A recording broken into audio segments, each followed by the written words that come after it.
Hey there, and welcome back to another video about LED lights. Now we're in another one of these Jeep Renegades. Well, have you ever been sitting over here in the passenger seat and be like, I just need to use a map light here to look at the map? Oh, of course not. Nobody looks at maps no more. But you may need some lighting, and what this light up here offers is not very bright. Well, we have something to fix that situation. We've got new LEDs. Now, this particular vehicle here has multiple LEDs. If I turn off this right here, and I go ahead and open up my door, you got two up here, you got one back there, and down over in the trunk section, well, the trunk has to be open, but there's two little lights back there for the trunk. These lights will work. Plus, have you ever noticed that there happens to be these little lights that like shine onto your license plate and make it glow? Yeah. Well, these are the same exact size to fit that. Let's go ahead and upgrade this car and remove these dirty old halogen ones and put this nice, clean, eco-friendly, energy-saving LEDs. Let's go.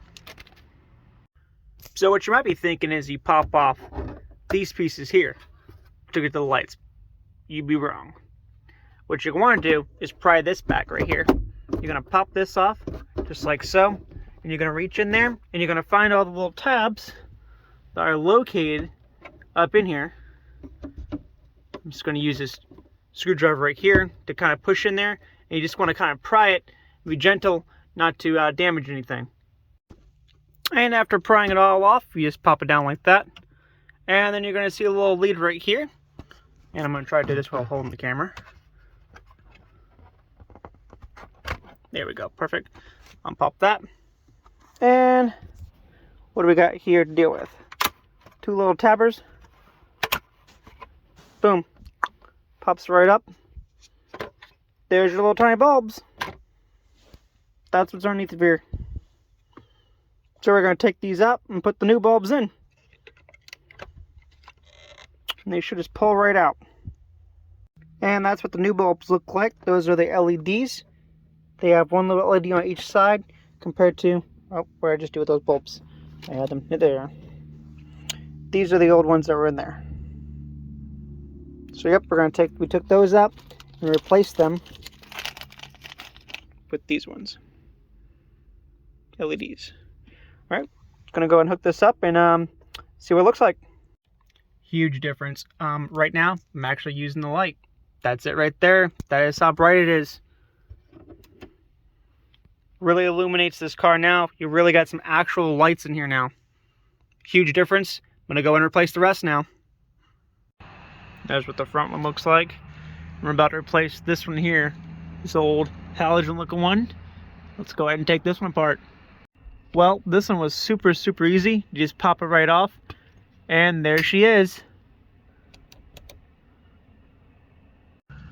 There it is. All done back there. Got that one up there. All that's left now is to go ahead and do the trunk ones. Definitely can see a definite big improvement here. This car looks really nice and bright now with these LEDs. Now these are what the back ones look like right here on the side. We're going to go ahead and replace them with the LED.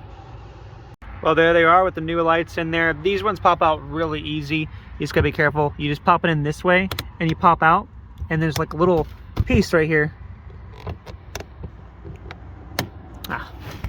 I had it out a second ago.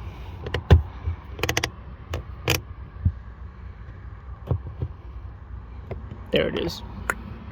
You just kind of take your flathead like that, pop it out right here, and these little pits right here pop right open, and you flip it back. There's your new bulb. Pop it in like that. Slide it in. Good to go. That's for the back. So there you have it. There's my license plate lights. Now, from what I understand, there is a little tiny spring or something in there. You just gotta push on it and then pop it out that way. So I'm gonna go ahead and give that an attempt. That's exactly what it was. So on one side you have the Mopar logo, on the other side you do not. And you just push a flathead screwdriver in there. Did the same thing over here. Follow that both the same exact way. Pull them out. And there's a little disconnect over here. I'm going to disconnect it and let's see if it's the right bulb that we think that it is. It very much so was the same exact bulb. And pretty much all it is it goes inside this little housing and then you just twist it and it locks in place. So I'm going to push it back in there to where it's watertight, lock it back in place and stick it back up there and we'll see if it works. All right, big difference. There it is. It just popped right back in there, put it right back in place. I'm going to go ahead and repeat the process with that one and should be all good to go. So there you have it, guys. That's what we did on this video, was replace the license plate lights, replace the trunk lights, and then we went ahead and replaced the dome lights and the map lights. And that is how it's working, man. It's all nice and bright. And these are using these really nice LEDs we got right here. These are the sea light LEDs. So the part number is right here. Let me see. I believe there's like the 2625, something like that is what these were, and they work excellent. That's exactly how you install all these lights. Thanks for watching. This has been another Jeep Renegade upgrade.